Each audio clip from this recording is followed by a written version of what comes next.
வணக்கம். நான் உங்கள் ஜெயா. இன்றைக்கி நம்ம இந்த வீடியோவில் கர்தார் சிங் டுகல் எழுதின த டாக்ஸி டிரைவர் இந்த கதையோட சம்மரியை பார்க்கலாம் வாங்க. இந்த கதை நம்ம வாழ்க்கையில் சில கொள்கைகளோடு வாழ்ந்துட்டுருப்போம். ஆனால் நடைமுறை வாழ்க்கை எப்படி அப்படின்றத பற்றின ஒரு டைலமா தான் இந்த கதை. இந்த கதையோட முக்கிய கதாபாத்திரம் ஒரு டாக்ஸி டிரைவர். அவர் பேர் டிட்டோ. அவரோட உண்மையான பேர் ஹர்தித் சிங். அவர் ரொம்ப பணக்கார குடும்பம், பாகிஸ்தானில் தான் பிறந்தார். ஆனால் பார்ட்டிஷன் நடந்தது இல்லையா, பிரிவினை, இந்தியா பாகிஸ்தானோட பிரிவினை. அதுக்கப்புறம் அவர் இந்தியாவுக்கு வந்துட்டார். இந்தியா வந்துட்ட அப்புறம் அவர் வாழ்க்கையே மாறிடுச்சு. அவர் ஒரு டாக்ஸி டிரைவர் ஆகிட்டார்.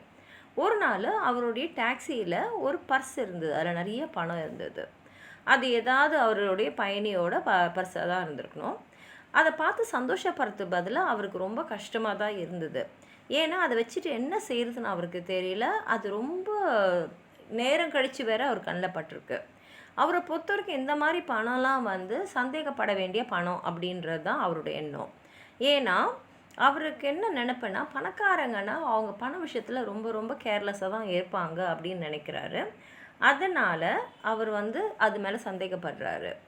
அதே சமயத்தில் இவங்கெல்லாம் பணக்காரங்களாக இல்லாமல் இருந்தால் பணம் மேலே கொஞ்சம் கவனமாக இருப்பாங்கன்ற எண்ணமும் அவருக்கு இருக்குது. ஏன்னா ஒரு வாட்டி என்ன ஆச்சுன்னா, அவருடைய காரில் ஒரு அட்டாச்சி கேஸ் கிடச்சிது. அதுலேருந்தே அவர் என்ன பண்ணுவார்னா, யாரெல்லாம் அவர் வண்டியில் ஏறாரோ அவங்க எங்கே போகிறாங்கன்னு கொஞ்சம் தெரிஞ்சுப்பார். அந்த மாதிரி தெரிஞ்சுக்கிறதுனால அவங்க எதையாவது மறந்து வச்சுட்டு போனாலும் அவரால் அவங்கக்கிட்ட எடுத்துன்னு போய் ஒப்படைக்க முடிஞ்சுது. ஏன்னா அவரை பொறுத்த வரைக்கும் அவருக்கு சொந்தமில்லாத எந்த பொருளும் அவருக்கு உரிமை இல்லாதது. அதனால் அது அவருக்கு தேவையில்லை, அதை வச்சுக்கூடாதுன்றதில் ரொம்ப நம்பிக்கை அவருக்கு இருந்தது. அவரை பொறுத்த வரைக்கும் அவங்க மனைவிக்கு லூக்கடெர்மா, அதாவது தோல் வெண்ணிறமாக மாறுறது. அது ஏன் வந்ததுன்னா, அவங்க இன்னொருத்தவங்களோட துணியை எடுத்து போட்டதுனால தான் அவங்களுக்கு இது வந்தது அப்படின்னு நினைக்கிறதுனால, மற்றவங்களுடைய பணம் நமக்கு தேவையில்லை அப்படின்ற எண்ணம் இருந்தது அவர் மனசில். அவர் பாகிஸ்தானில் இருந்தபோது, அதாவது இந்தியா பாகிஸ்தான் பிரியறதுக்கு முன்னாடி அவர் வாழ்க்கையில் மறக்க முடியாத ஒரு சம்பவம் நடந்தது. ஒரு நாள் சாயங்காலமாக அவர் பைசைக்கிளில் மார்க்கெட்டை தாண்டி அப்படி போயிட்டுருக்கும்போது நடு ரோடில் ஒரு பெரிய பார்சல் பார்த்தார். உடனே இறங்கி அந்த பார்சலை எடுத்தார். நல்லா வெயிட்டாக இருந்தது அந்த பார்சல். அவருக்குள்ளே என்ன இருக்குது அப்படின்னு தெரிஞ்சுக்க ரொம்ப ஆர்வமாக இருக்குது. யாரும் தன்னை பார்க்கலன்றதை கவனமாக பார்த்துக்கிட்டாரு. அப்புறம் அந்த பார்சலை எடுத்துக்கிட்டு போயிட்டார்.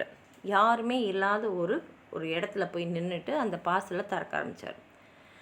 ஒரு கவராக பிரிச்சுக்கிட்டே வந்தார். கடைசியில் பார்த்தா அந்த பார்சல் வெறும் கவருங்களாக போட்டு போட்டு போட்டு போட்டு மூடி வச்சுருந்தது தான். அது உள்ள எதுவுமே இல்லை.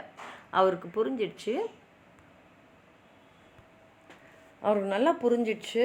இதில் அந்த இடத்துல கடை வச்சுருந்தவங்க தான் ஜனங்க எவ்வளோ நியாயமாக இருக்காங்க அப்படின்னு தெரிஞ்சுக்கிறதுக்காக வச்சுருக்காங்கன்னு. அவருக்கு ரொம்ப அவமானம் போயிடுச்சு. இன்றைக்கி இந்த மார்க்கெட் பக்கம் நான் எப்படி போவேன்னு யோசிச்சுட்டு இருந்தார். அப்போ தான் இந்த பிரிவினை நடந்தது. அதுக்கப்புறம் அவருக்கு அந்த மார்க்கெட்டுக்கு போக வேண்டிய நேரமே அமையலை. ஏன்னா அவர் இந்தியாவுக்கு வந்துட்டார். ஆனால் இது அவர் மறக்கவே இல்லை. அதே சமயத்தில் பணம் சம்மந்தப்பட்ட எல்லா விஷயத்துலையும் அவர் கொஞ்சம் ஜாகிரதையாக இருந்தார். இப்போ இந்த பர்ஸை எடுத்து வீட்டுக்கு வராரு. வந்த உடனே அவங்க மனைவி பண்டி அதை பார்க்குறாங்க. அவங்க ரொம்ப சந்தோஷமாகிடுது. ஏன்னா அந்த பர்ஸுக்குள்ளே நிறைய பணம் இருந்தது. அவங்க என்ன சொன்னாங்கன்னா, ஒருத்தர் இவ்வளோ அஜாகிரதையாக பணத்தை விட்டுட்டு போகிறாங்கன்னா இது அவங்க கஷ்டப்பட்டு சம்பாரித்த பணம் இல்லை. அது மாத்திரம் இல்லாமல் அவங்க வீட்டோடைய கஷ்ட நிலையெல்லாம் எடுத்து சொன்னாங்க. இந்த பணம் குடும்பத்துக்கும் அவங்க குழந்தைங்களுக்கும் ரொம்ப உபயோகமாக இருக்கும் அப்படின்றது அவங்க வாதம். அப்போ அவங்க என்ன சொல்கிறாங்கன்னா, நம்மளே இந்த பணத்தை வச்சுக்கலாம், இந்த மாதிரி அநியாயம்லாம் பார்த்தோன்னா நம்ம இந்த காலத்தில் எப்படி வாடுறது அப்படின்னு சொல்கிறாங்க. ஆனால் டிட்டு இல்லை, நம்ம நேர்மையாக இருக்கணும் அப்படின்னு சொல்கிறாரு. அன்றைக்கி ராத்திரி அவர் தூங்கும்போது அவருக்கு ஒரு கனவு வருது. என்ன கனவுனா, ஏதோ ஒரு ஆக்சிடெண்ட் நடக்கிற மாதிரி அப்படியே எழுந்துக்கிறாரு. அப்படி வேர்த்து கொட்டுது.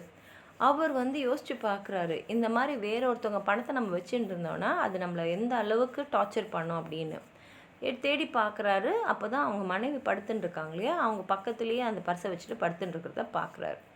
அதை போய் எடுக்க பார்க்குறாரு. ஆனால் பண்டி எழுந்துடுறாங்க. 2 பேருக்குள்ள சண்டை நடக்குது. சண்டையோட உச்சக்கட்டத்தில் அவர் பொறுமை இழந்து அவர் மனைவியை அடிச்சிடுறாரு. அவங்கள அடிச்சிட்ட அப்புறம் அவருக்கு ரொம்ப அவமானமாக இருக்குது, நம்ம மனைவியை அடிச்சிட்டோமேனு. அப்புறம் மறுநாள் பார்த்தா பண்டி அந்த பணத்தை எண்ணின்னு அவங்க பசங்களுக்கு அதை காமிச்சுட்டு இருக்காங்க. இதுலேருந்தே நமக்கு தெரிஞ்சிடுது அவர் வந்து மனைவி கிட்ட அந்த பணத்தை கொடுத்துட்டாருன்னு.